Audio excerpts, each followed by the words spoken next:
ବୋଉ ଭାଉଜ ଆସିଲେ ଟିକେ ପାଣି ଆଣିଦେଲ। ଓହୋ କି ଗରମ ରେ ବାବା, ପାଣି ଟିକେ ଆଣିଲୁ। ବୋଉ ପାଣି ପିଇବା ଆଣିବି ପାଇଲୁ ମା ନେ। କଣ ଦି ଜଣ ଯାକ ତମ ଦିଜଣଙ୍କର କଣ ହେଇଛି କିନ୍ତୁ ମୁହଁ ଫୁଲା ଫୁଲି ହେଇଛ? ପାଣି ନେ ଆଉ ମୋ ପାଖେ ବସିବା। ବୋଉ ପାଖକୁ ପିଇ ଦଉଛି, ବୋଉ ପାଖକୁ ଯାଉଛି ତାପରେ ତମ ପାଖକୁ ଯିବି। ହଉ ହଉ ହଉ।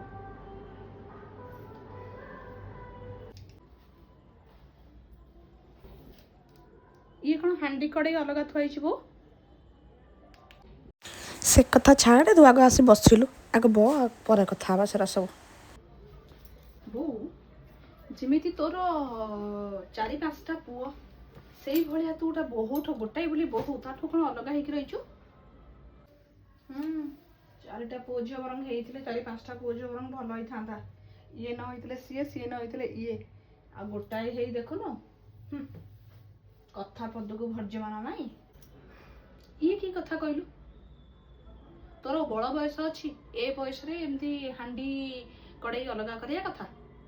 ଭାଉଜ ତ ସେମିତି ବି ଖରାପ ନୁହେଁ ଯେମିତି ତୁ ଭାବୁଛୁ। ହଁ ସେ କୋଉ କାଳ ବେଳେ ଭଲ ଥିଲା, ଏବେ ଆଉ ସେ ଭାଉଜ ଭାଉଜ ନୁହେଁ। ଆଇଛୁ ଚୁପଚାପ ମୋ ପାଖରେ ରହ, ମୁଁ ଯାହା ରୋଷେଇ କରିବି ଖା, ନ ଖାଇବୁ ଯଦି କଣଟେ ତୋର ଭଲ ମନ୍ଦ କଣ ଖାଇବାକୁ ଇଚ୍ଛା ତୁ ନିଜେ ନିଜେ ବନା। ମୋରି ବଳ ବୟସ ନାହିଁ ରୋଷେଇ କରିବାକୁ, ତୁ ବନା, ମୁଁ ବି ଟିକେ ଖାଇବି, ତୁ ଟିକେ ଖାଇବୁ। ତା ପାଖରୁ କିଛି ଖାଇବା ଦରକାର ନାହିଁ। ନା ନା ନା, ମୁଁ କାହିଁ ତୋ ପାଖରୁ ଖାଇବି? କଣ କାହିଁ କରିକି ତୋ ପାଖରୁ କରିକି ଖାଇବି? ମୁଁ ଆଇଛି ବାପ ଘରକୁ 2-4 ଦିନ ପାଇଁକା, ଭାଉଜ ରୋଷେଇ କରିକି ଦେବେ, ମୁଁ ଖାଇବି। ତ ଭାଉଜ ଏମିତି ରୋଷେଇ 9-3-6 ପରସା କରିଦିଏ। ତତେ ଯଦି କରିବାକୁ ଏତେ କଷ୍ଟ ପଡୁଥିଲା ଅଲଗା ହେଲୁ କାହିଁକି? ଯାଏ ତାଙ୍କ ପାଖକୁ ଯାଏ, ତାଙ୍କଠୁ ବି ବୁଝେ। ଯାଉନୁ ପଚାରିବୁ, ଯା। ମୋର କଣ ଯାଉଛି ମୋ କାହା ସାଙ୍ଗେ ଝଗଡ଼ା ଝାଟି କରିବାକୁ? ଭାଉଜ କଣ କରୁଛ? ଆସୁନ ଛୁଆ, ଆସ ବସ। ହଁ ମୁଁ ବସୁଛି ଯେ ତମେ ବି ବସ। କଣ ହେଇଛି ତମ ଦି ଜଣଙ୍କର ଶାଶୁ ବୋହୂରେ?